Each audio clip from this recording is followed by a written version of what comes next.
men of the 2nd Marine Division. We're now embarking on a full-scale amphibious operation after many months of intensive training.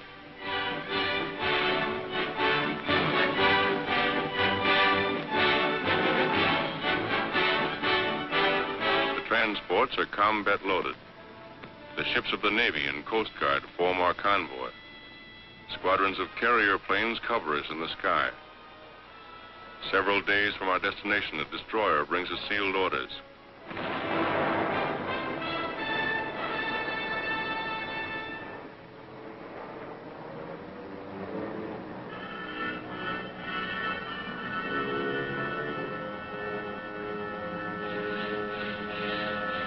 It won't be long now before we know where we're bound. The relief map of our objective is broken out. The fortified island of Betio and the Tarawa atoll, a very important Jap air base on the outer fringe of their Pacific defenses. Our platoon leaders started explaining the terrain to us. By the time they were finished, we knew that island and its reefs as well as we knew our own backyards. We built more machine gun ammunition.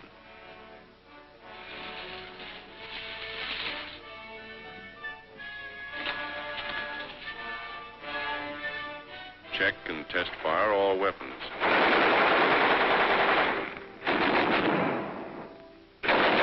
Exercise helped to relieve the tension.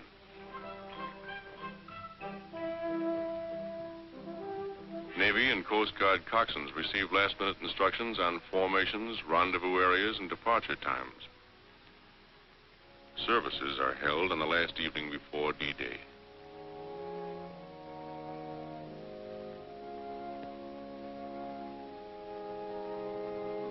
We liked listening to Father Kelly. He'd been with us at Guadalcanal. He had a way of saying what we wanted to hear.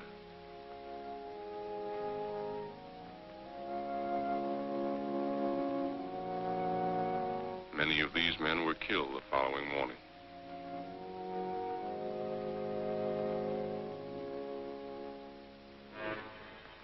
We are ready. D-Day. This is the day we attacked. Long before daylight, we're over the side into amphibian tractors and landing boats.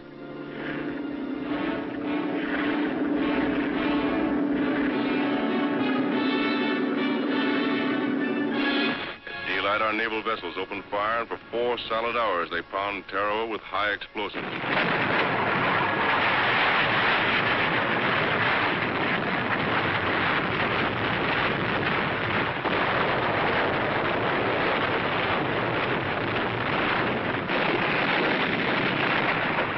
Everything went like clockwork. When the ship stopped firing, the Navy planes would take over. Bombing. Strafing. We were a team working together. Then, again according to plan, the planes withdraw and the ship's batteries open up again.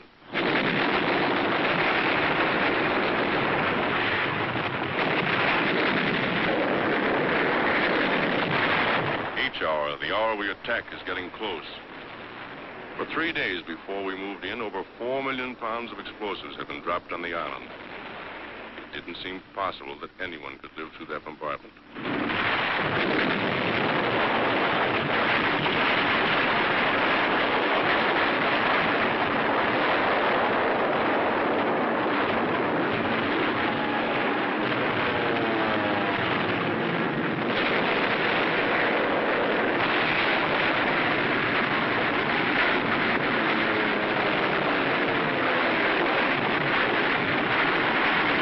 From this Jap hulk, machine guns constantly strafed our assault waves.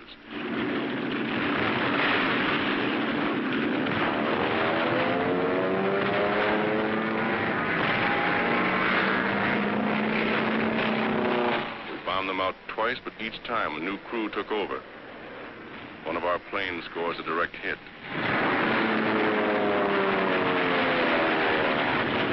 As we approach the island, we have the feeling that the show is just about over. There doesn't seem to be any organized resistance. However, we're taking no chances. Suddenly, we're met by heavy machine gun and mortar fire. It takes a heavy toll of our boats and men. It doesn't stop us.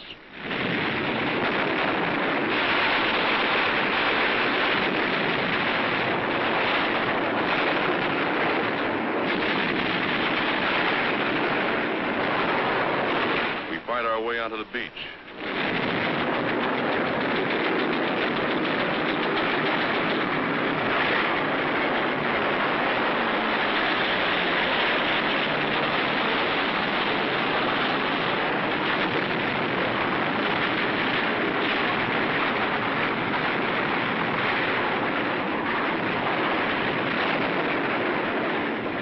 Our men wade ashore from wrecked amphibians.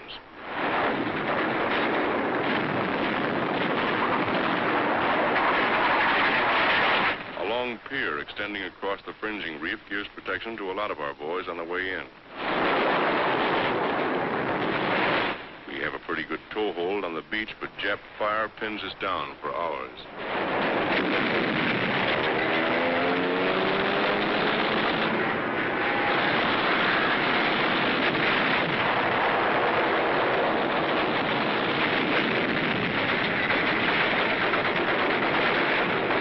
Casualties are pretty high, but as we found out later, blood plasma saves a lot of lives.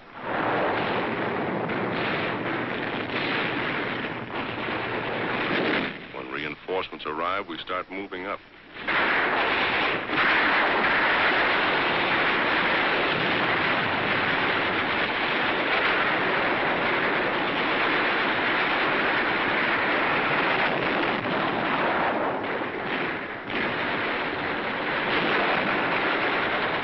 It isn't easy knocking those Japs out of their positions.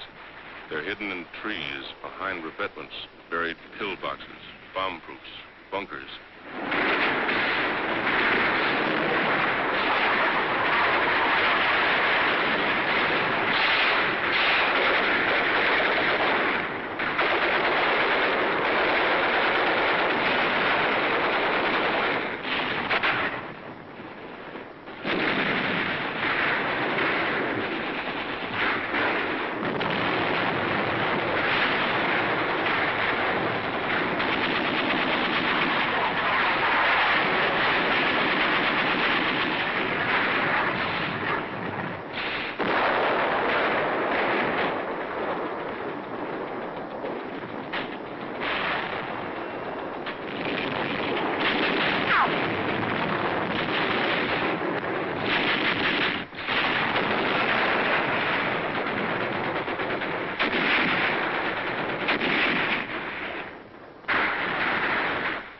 Hand grenades. We use all the firepower we have to blast them out. Our rifle fire is deadly. So are the flamethrowers and the mortars. The enemy breaks from cover.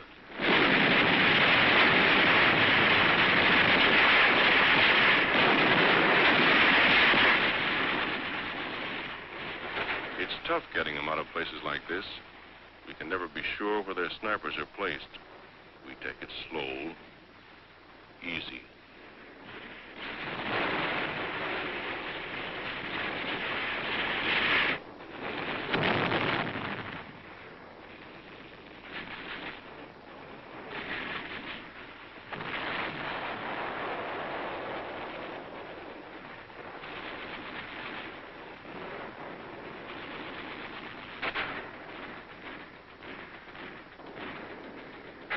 This bunker is giving us plenty of trouble. We have orders to clean it out.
savage fighters.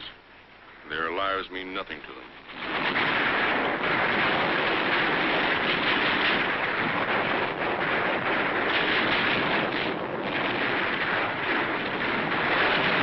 One of our boys is hit.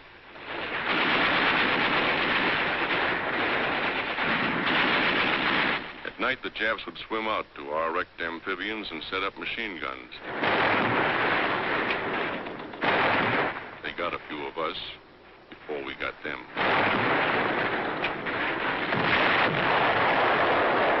Commanding officer of the assault troops confers with his staff. One of our medium tanks remains in operation.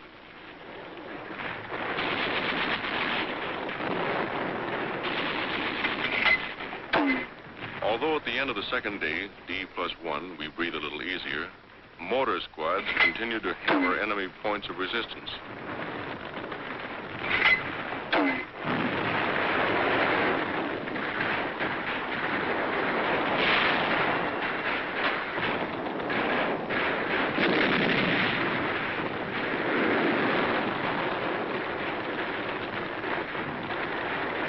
By this time, we know the Japs are licked. They must know it, too. There's still strong resistance. Nip suicide snipers tie themselves up in the trees and take pot shots at us. We hit them, but they don't fall. Just die and hang there.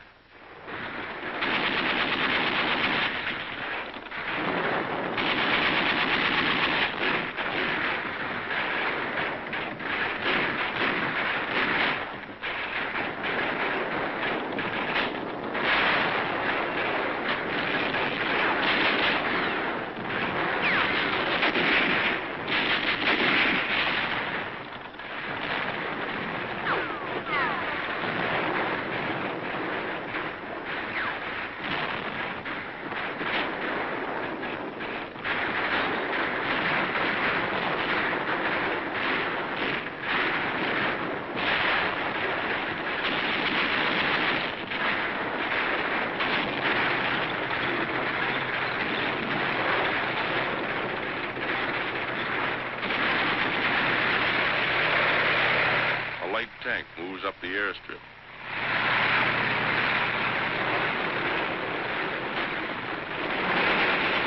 One of our boys is wounded during the attack on the airfield. Another Marine goes out after him in a jeep under heavy machine gun fire.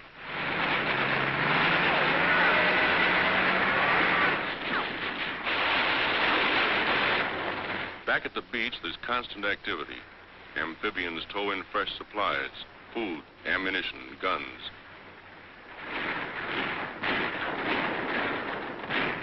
As the battle moves across the island, the chaplain's assistants tend the dead, removing the lower identification tick and leaving the duplicate on each Marine so there'll be no mistake later on. Generals Holland Smith and Julian Smith commanding the force and division. Admiral Harry Hill commanding the task force. Sometimes we actually have to dig the Japs out of their holes. The island is infested with buried pillboxes, many of them still crawling with Japs. These bunkers were so constructed that heavy shelling and demolition charges failed to crumble them.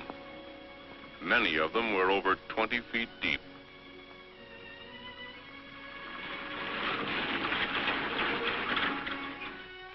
Our first prisoners.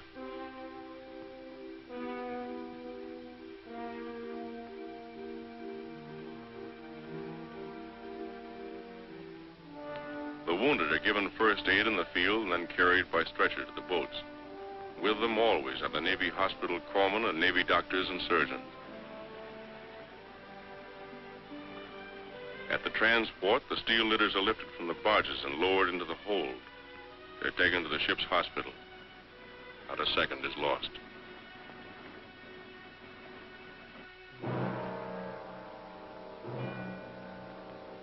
These are Marine dead. This is the price we have to pay for a war we didn't want. And before it's over, there'll be more dead on other battlefields.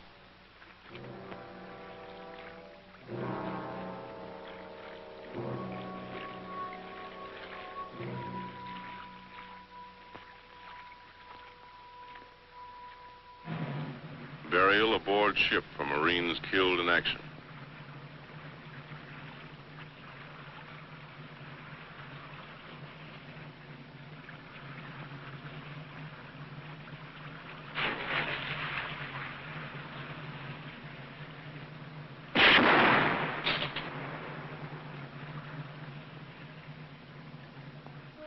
Just to make sure they're not concealing weapons, the prisoners are lined up and their clothes cut away. We gave them new ones later from their own dumps.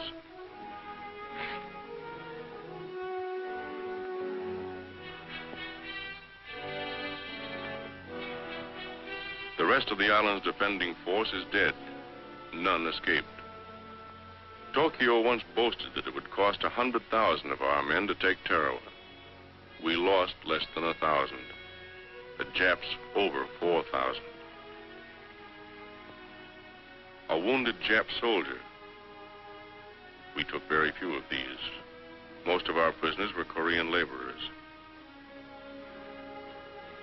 One of our officers captured these Japs from a disabled landing boat. Prisoners carry their own wounded to the pier for evacuation. Captured Jap water. This is the first chance the boys have had to wash since they got on the island. Gunfire from our warships knocked these big guns out early in the bombardment. These were English Vickers guns captured by the Japs in Singapore.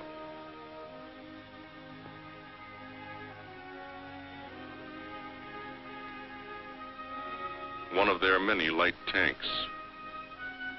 This was the Jap command post, built of reinforced concrete several feet thick. That building was built to withstand plenty, and did. We finally took it with TNT and flamethrowers. The fighting was still going on at one end of the island when the Seabees landed with their heavy equipment. They set to work clearing the airstrip even while we were fighting for it.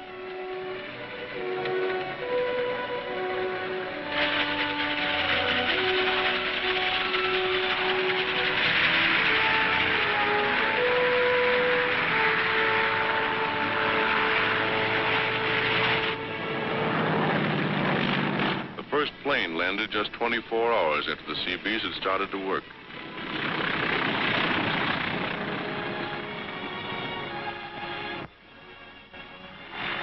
The second one lands 1 minute later. We welcomed the pilot to our new home. It was our first chance to thank those guys for the swell job they did for us before and during the attack. On D+4, our relief came in. Maybe you think we weren't glad to see them.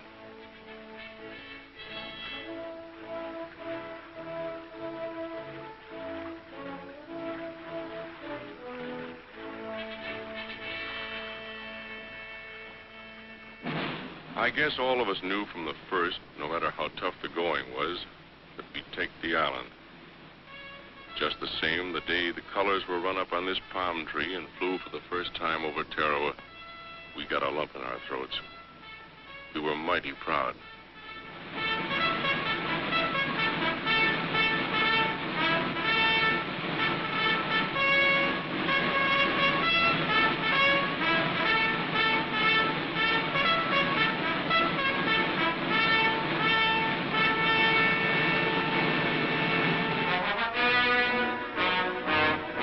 These are the Marines who took Tarawa.